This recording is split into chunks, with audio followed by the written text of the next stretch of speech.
Galera, voltando aí, professor Isaac, e essa é a nossa segunda parte sobre a Mesopotâmia, tá? Nós paramos aí exatamente, né, na época, no período em que os assírios, o Império Assírio, ele foi derrubado pelos medos, né, os persas, uma parte dos persas, pelos caldeus ou os neobabilônios, e eles foram derrubados, os assírios foram, o Império Assírio ele começou a cair, né, a se despedaçar, e aí acontece o domínio dos neobabilônios, vai acontecer a formação do segundo império da Babilônia, beleza? E a gente começa já falando dessa época aí, tá? Então, ele é chamado de período neobabilônio, ou também período caldeu, e é o segundo império da Babilônia. Ele aconteceu entre 612 e 534 a.C. Foi um período menor, mas não menos importante, beleza, galera? Então, o que acontece, tá? Primeira coisa importante aí é a derrota dos assírios. A Babilônia passou a ser dominada pelos caldeus e se tornou a capital do império. Então, de novo, a antiga cidade da Babilônia, que já tinha sido o centro, né, do primeiro império da Babilônia, volta a ser aí a capital do império caldeu e por isso o segundo império da Babilônia, tá? Com a morte do Assurbanipal, o governante da Babilônia, Nabopolassar, nome difícil, né, gente? Reafirmou a aliança com os povos medos e persas e concretizou a derrota assíria. Embora o segundo império babilônico tenha perdurado por menos de um século, o filho, né, o Nabucodonosor, esse aqui famoso, né, ele aparece na Bíblia e tudo mais, ele transforma a Babilônia num centro cultural e arquitetônico, tomou e saqueou a cidade de Jerusalém, isso está lá descrito na Bíblia, né? Destruiu o templo de Salomão, escravizou boa parte da população da cidade. Fato ficou conhecido na história, principalmente na história do Antigo Testamento, como o cativeiro da Babilônia, no qual os judeus foram dominados pelos babilônicos. Isso está lá na Bíblia, né? Às vezes aí no catecismo, nas escolas, né, das igrejas evangélicas, no catecismo da Igreja Católica. Vocês provavelmente já ouviram falar do período do cativeiro da Babilônia, quando os judeus eles são tirados de Jerusalém, o templo de Salomão é destruído, e os judeus são tirados de Jerusalém e são mandados para a Babilônia. E lá eles são tratados como escravos, né? Se não me engano, a Record ela até fez uma novela retratando esse período aí do cativeiro da Babilônia. Galera, é a novela O Rico e o Lázaro, que foi produzida lá pela Record e ela trata desse período do cativeiro da Babilônia. Joinha? Depois, quem quiser, provavelmente, eu não sei como é que isso é disponibilizado na internet, ou se tem em algum canal, como a Netflix, ou não sei, né? Ou provavelmente vocês encontram trechos aqui na própria internet, né? no YouTube mesmo, tá? As conquistas realizadas pela expansão territorial babilônica fizeram que Nabucodonosor adquirisse imensa riqueza, ele se tornou um cara muito rico, tá, galera? E ele realizou grandes obras arquitetônicas, como, por exemplo, a Torre de Babel, que também está lá na Bíblia, né? Que provavelmente era um templo religioso ou um zigurate, e também os jardins suspensos da Babilônia, que são descritos aí como as maravilhas antigas, as grandes maravilhas do mundo, né? Uma das 7 maravilhas do mundo antigo. Após a morte de Nabucodonosor, o segundo império entrou em decadência por falta de administração, por uma má administração, levando a conflitos internos, e no ano de 539 a.C., os babilônios acabaram conquistados e submetidos pelo rei Ciro II, que era um medo, né, e formou aí o Império da Pérsia. E aí a Babilônia ela deixa, né, de ser um território livre, um território independente, e passa a ser governada por outros povos determinantemente. Eles não vão mais conseguir uma independência, beleza? E aqui está mostrando, né, a expansão máxima do Império da Babilônia. Não chegou a ser tão grande quanto o Império Assírio, né? Dominou regiões diferentes, mas não chegou a ser tão grande como o Império Assírio. Aqui está mostrando a média, né? A região lá onde o Ciro saiu para invadir a Babilônia, né? Então ele tomou todas as cidades babilônicas, depois ele também tomou o Oriente Médio ali e tal, e o Egito, e aí o Ciro constrói o Império Persa, que é muito poderoso. A gente vai estudar o Império da Pérsia depois com calma, beleza? Aí é uma outra situação, um outro momento. Aqui está mostrando, né, a escravidão dos judeus, né, quando o templo, né, Jerusalém foi invadida, foi destruída, entre aspas, o templo foi destruído, e o povo, né, os judeus aqui, boa parte da população judaica, sendo escravizada pelos babilônicos. Né, isso aqui que ficou conhecido na história bíblica, uma parte da Bíblia do Antigo Testamento descreve isso aqui como o cativeiro da Babilônia, quando vários judeus se tornaram escravos e foram levados para a cidade da Babilônia. Beleza? Uma representação sobre os jardins suspensos da Babilônia. Né? Ninguém sabe como é que era, tá, gente? Não existem muitos vestígios, né? Na verdade, o que existe de vestígios são textos. Não se sabe onde foi, como é que funcionava, mas a ideia é que era um jardim imenso, um jardim. Então, o que se sabe sobre os jardins suspensos da Babilônia, né, é que ele era um complexo que fazia lá, né, tinha lá umas estruturas hidráulicas, mecânicas que jogavam a água, né, andares para cima, e ele tinha plantas exóticas, flores, árvores e tudo mais, animais exóticos lá dentro, e que era um negócio tipo maravilhoso, mas ninguém sabe exatamente onde ficava, como é que era, né? Só restam textos sobre isso, beleza? Aqui uma outra representação, né, do Jardim Suspenso da Babilônia, e lá no fundo, né, a Torre de Babel, né? A gente também não sabe se ela realmente existiu. Ela está descrita na Bíblia, né? Aqui dá para ver uma parte, aqui outra. E na Bíblia descreve ela como uma torre que queria chegar aos céus e tudo mais, e que Deus teria, né, destruído ela, mandado lá outras línguas, né, para que as pessoas não se entendessem e ela não pudesse ser concluída aí, porque ela afrontava Deus e tudo mais. Isso é uma visão dos judeus, tá, gente? Então, é uma perspectiva daqueles que foram derrotados pelos babilônicos, pelos neobabilônicos, pelos caldeus aí. Beleza? Aqui outra obra grandiosa, né, os portões de Ishtar, que eram os portões na entrada da cidade da Babilônia. É muito bonito isso, né? A gente tem, né, essas representações que mostram como é que seria o portão de Ishtar. E aqui, ó, está no museu lá na Alemanha. A gente tem efetivamente, né, o portão de Ishtar montado. Ele era feito com pequenas pecinhas de azulejo, tá, gente? Quando esse portão foi encontrado, né, ele foi desmontado pelos arqueólogos e foi levado para a Alemanha e montado na Alemanha. Então foi meio que eles roubaram, né, esse material, né, os portões de Ishtar, e levaram lá para a Alemanha e reconstruíram lá.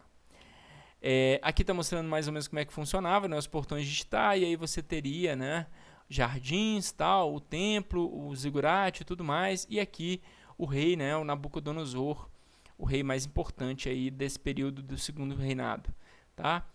Aqui de novo, né, os portões da Babilônia, as muralhas que cercavam a cidade, né, o templo, um zigurate, né, o palácio, né, aqui no fundo, tal, e a muralha, tal. Era uma cidade muito grande, muito poderosa.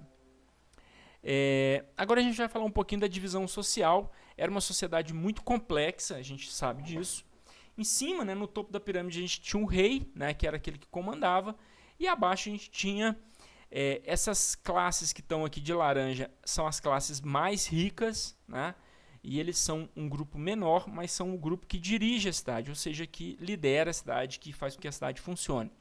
São sacerdotes, que eram os religiosos, as pessoas que cuidavam das questões religiosas, os aristocratas, que geralmente eram as pessoas que comandavam as questões mais da administração, da burocracia, né, os impostos, as leis, cuidavam das questões para que a cidade funcionasse, né, limpeza urbana, construção de obras públicas, fontes de água e cobrança de impostos, contagem dos grãos, armazenamento dos grãos, distribuição de grãos e tudo mais. Os militares, que eram aqueles que defendiam, né, que faziam as guerras, defendiam a cidade em caso de uma invasão. Eram também aqueles que atacavam outras cidades e pilhavam, né, e aí eles roubavam aquelas outras cidades, escravizavam os povos das outras cidades. Aqui a gente tem depois os comerciantes, né? E isso aqui em grau de importância, tá, gente? Do mais importante para o menos importante. Então, sacerdote, mais importante, aristocrata depois, militares, e os comerciantes, que eram aqueles que faziam comércio, né? Compravam e vendiam coisas de uma cidade para outra e tudo mais. Artesãos produziam coisas também, né? Podemos chamar eles de pequenos comerciantes. Os camponeses que viviam, né, a vida ali produzindo alimentos, cuidando de animais e tudo mais, plantando, colhendo, né, fazendo lá os canais de irrigação. E também os escravos que eram feitos aí nas guerras, né? Eles eram prisioneiros de guerra e eram vendidos e comprados aí pelas pessoas. Então a sociedade da Mesopotâmia era uma sociedade extremamente desigual, beleza? Agora a gente vai falar um pouquinho sobre os aspectos religiosos. Eu não vou ficar lendo tudo, tá, galera? Então eu vou explicar conceitos mais importantes. Quem quiser depois, pausa o vídeo e lê tudo aqui, beleza?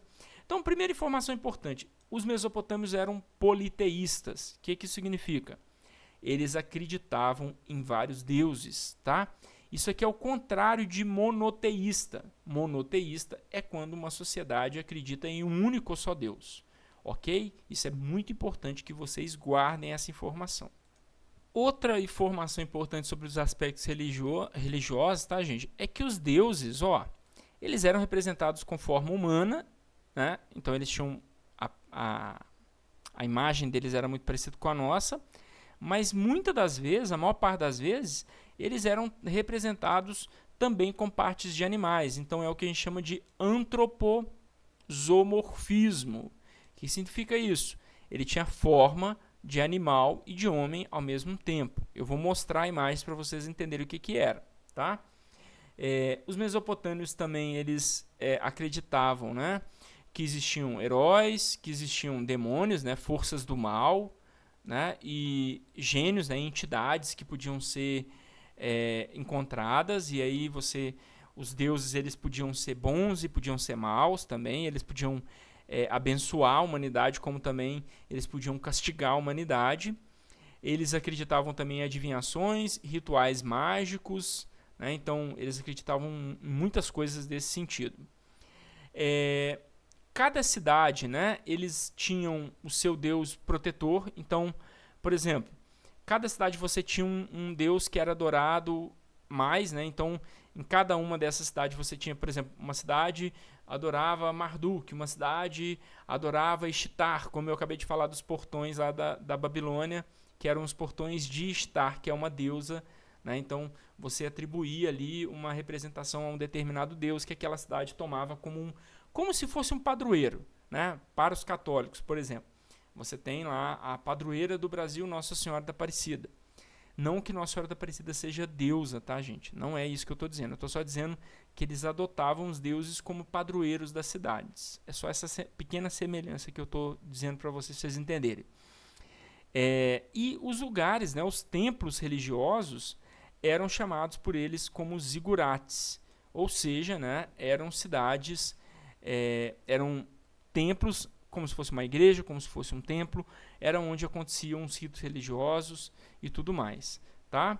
E eles eram divididos em 3 ou mais níveis, né? E em cada um desses níveis tinha lá a sua importância, tá? Aí aqui está falando, né, que os zigurates eles eram construídos em terraços, então eles faziam aterros, né?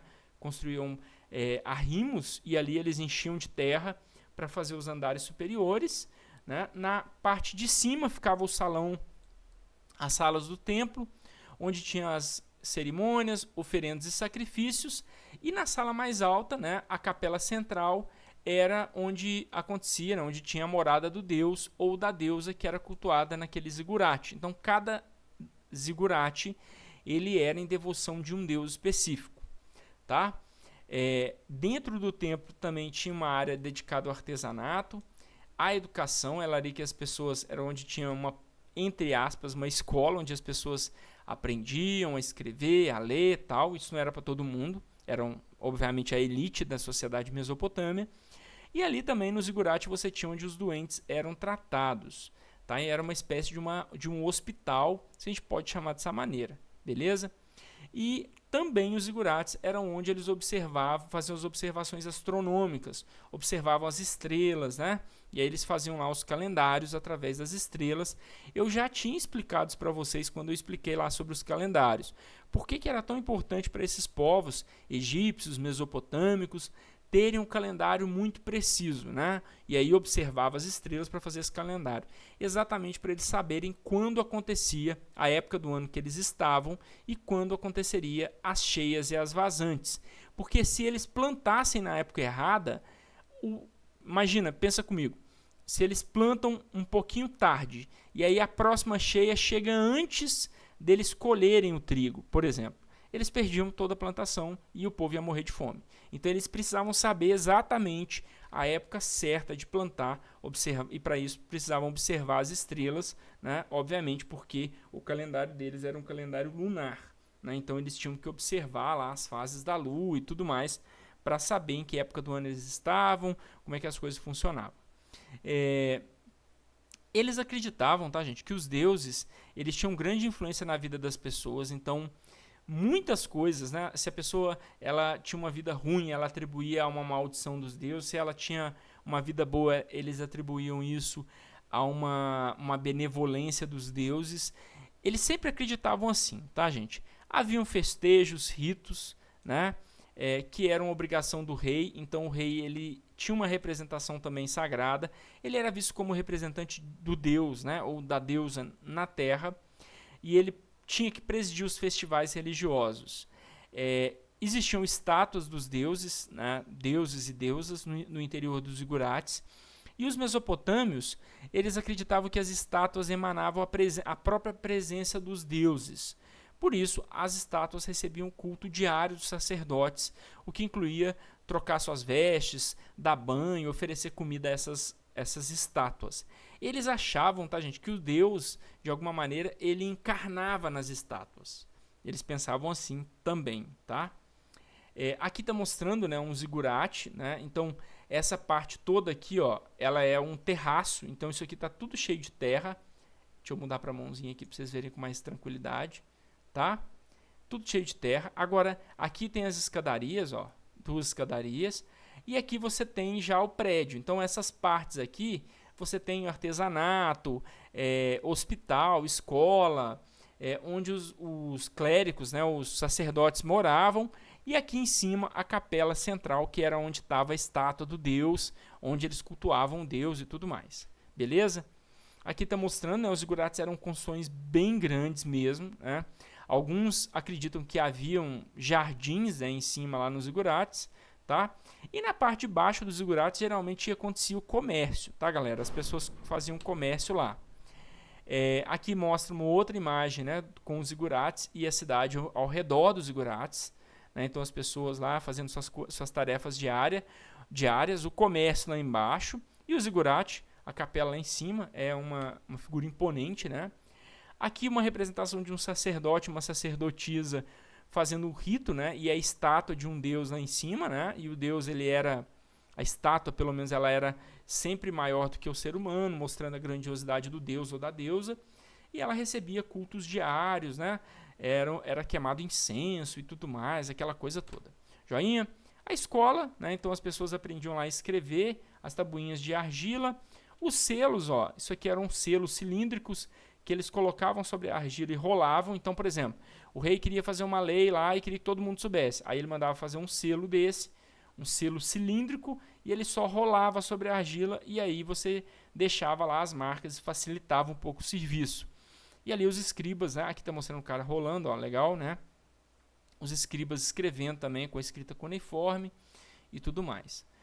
A escola, né, onde eles aprendiam a escrever e tudo mais, tá? Aqui, tá, galera? Eu não vou ficar falando, não vou ler isso aqui tudo, não, porque isso aqui vai falar da formação, né, de quando começou, no que eles acreditavam, né? Eu até falei com vocês lá do criacionismo, né? Que são teorias que explicam a origem do homem, a origem do mundo, através de uma perspectiva religiosa, e essa aqui é a perspectiva dos mesopotâmicos, que começa lá com os sumérios, e depois ela vem sendo transmitida até os babilônios, tá? Então aqui fala, né, de vários dos deuses, da origem e tudo mais, né? É bem interessante, mostra aí algumas características que são importantes. Quem quiser dar uma lida, pausa o vídeo e lê aí, beleza? E mostra, tem toda a trama, tá, gente, da criação do homem e tudo mais. E fala, né, assim como eu disse para vocês, a religião dos mesopotâmicos, ela tinha essa ideia do mal, né, e do bem. Então você tem, né, é, a ideia de uma grande luta entre dois deuses. Aqui está falando de Marduk e Tiamat, ó, os principais, né, os dois principais, e da luta deles, né? Ó, surgiu, né? Olha que coisa doida. Das entranhas de Tiamat surgiram o céu e a terra. No céu colocam a morada dos deuses, as estrelas dos zodíacos e a lua. Depois, utilizando seu sangue, molda a argila que dará origem ao primeiro homem e os outros animais, plantas e etc. E Marduk seria aí, né, esse deus principal e tudo mais. E aí está falando dos deuses que são cultuados, em que o deus da água, Nin-Ursag, a deusa da mãe terra, Utu ou Shamash, o deus sol da justiça, Inanna ou Ishtar, a deusa do amor, Namu, a deusa do mar primitivo, Nana, deusa lua, Ninliu ou Eriskirgal. Que nomes difíceis, né, galera? Mas enfim, a deusa do mundo dos mortos, enfim, tá? E aí tem vários outros deuses que eles cultuavam, né? Aqui está mostrando a luta, né, de Marduk, é esse à direita de vocês, e Tiamat, né, que era uma deusa também, apesar de ser um deus considerado maléfico e tudo mais, ele foi derrotado e foi construído, né? O mundo foi construído com os restos, né, de Tiamat. Aqui está mostrando Gugalan, o touro dos céus. Ele participa lá da história do Gilgamesh. E Inanna, né, ou Ishtar, a deusa do amor, é o que eu falei com vocês, ó, das partes de animal e as partes humanas. Aqui tem uma cara de ser humano e o corpo é um corpo de um touro. Não dá para ver aqui, mas ele teria asas também. E Ishtar, ó, a gente pode ver que ela tem os pés de uma coruja, as asas de uma coruja. Ela também tem chifres, tá, gente? Isso aqui é chifre, ó. Isso aqui também é chifre, beleza? Então é bem essa coisa dos deuses terem formas também que misturam, né? Formas humanas com formas de animais. Aqui está mostrando representações de Enki, o deus da água, a deusa mãe terra, Shamash, o deus sol da justiça, né? Então ele era o deus que julgava as pessoas e tudo mais. A deusa da lua, a deusa do mundo dos mortos, né? Ninliu. Aqui fala, então, galera, um pouquinho das atividades econômicas dos mesopotâmicos, né? A principal delas era a agricultura, né? Então cultivava o trigo, cevada, centeio, né? Algumas áreas eram dedicadas à criação de animais domésticos, então o boi, carneiros, ovelhas, galinhas, enfim, etc., né? E também havia também a questão do comércio, né? As pessoas trocavam isso aí. A região sofria muito com a falta de madeira, não tinha grandes florestas, pedras e metais também. No Vale dos Rios fez com que os mesopotâmios estabelecessem relações comerciais com outros povos, então eles trocavam comida por madeira, comida por pedras preciosas, metais e tudo mais. E o comércio vai se tornar uma das principais atividades econômicas da Mesopotâmia ao longo dos anos. Eles eram grandes comerciantes, eles trocavam comida, trigo, cevada, centeio e outras coisas por coisas que eles precisavam, eles não tinham, tá? Principalmente, ó, madeira, que eles precisavam para construção, para fazer carroças e etc. Tá falando dos produtos artesanais, ó, tecido, metalurgia de armas, armaduras, confecções de joias. As redes de comércio eram muito amplas, tá, galera? Então se estendia para grandes regiões como o Egito, o Vale do Rio Indo, ó, lá na Índia, tá? Não havia moeda, tá, galera? Então não existia, eles trocavam coisas por coisas, mas também eles usavam metais preciosos, então ouro, prata e até mesmo quantidades de grãos eram tidos aí como moeda. Então, se você tivesse trigo, você podia trocar trigo por qualquer coisa, era um grão que era aceito, comumente aceito aí por todo mundo. O crescimento populacional acabou fazendo com que se fortalecesse essa classe dirigente, encarregada da administração das obras públicas, do controle, né, sobre o comércio e do armazenamento dos excedentes produzidos. Excedente é o que se produz além do que você precisa para consumir. Então a gente deixa aquela época do Neolítico, do Paleolítico, que era subsistência, passa para o Neolítico, que começa a ter um excedente, e aqui a gente tem grandes produções de excedente. A maior parte sobrava, e aí eles trocavam por outros produtos que eles precisavam, e isso fazia com que a Mesopotâmia, as cidades mesopotâmicas se tornassem muito ricas, muito luxuosas. Joinha? Aqui mostra uma outra representação, né, uma imagem.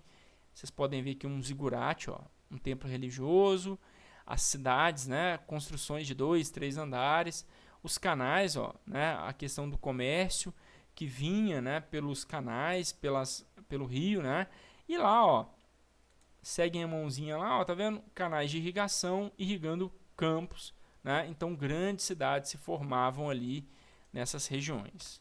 Joinha? De novo, uma outra representação bem legal, eu acho essa mais legal, dos jardins suspensos da Babilônia, muito bonito mesmo, né? E por fim, a dominação persa, né? Aqui tem uma imagem do Ciro II, né? O imperador da Pérsia. Ele derrotou o rei Nabodino, né, que era o filho de Nabucodonosor, e seu regente Baltazar, tomou a cidade, né, da Babilônia, a capital, e libertou os hebreus do cativeiro. Isso também, tá, gente, está registrado na Bíblia, tá? Isso é uma das partes da Bíblia aí. E ele vai anexar as cidades-estado mesopotâmicas ao Império da Pérsia. A partir daí, a Pérsia, a Mesopotâmia não mais vai se tornar livre, ela vai passar a fazer parte do Império da Pérsia, tá? E é o fim aí dos impérios e das cidades-estado mesopotâmicas. E aqui a gente pode ver o começo, né, o reino, né, o Império da Pérsia, sob o domínio do Ciro II.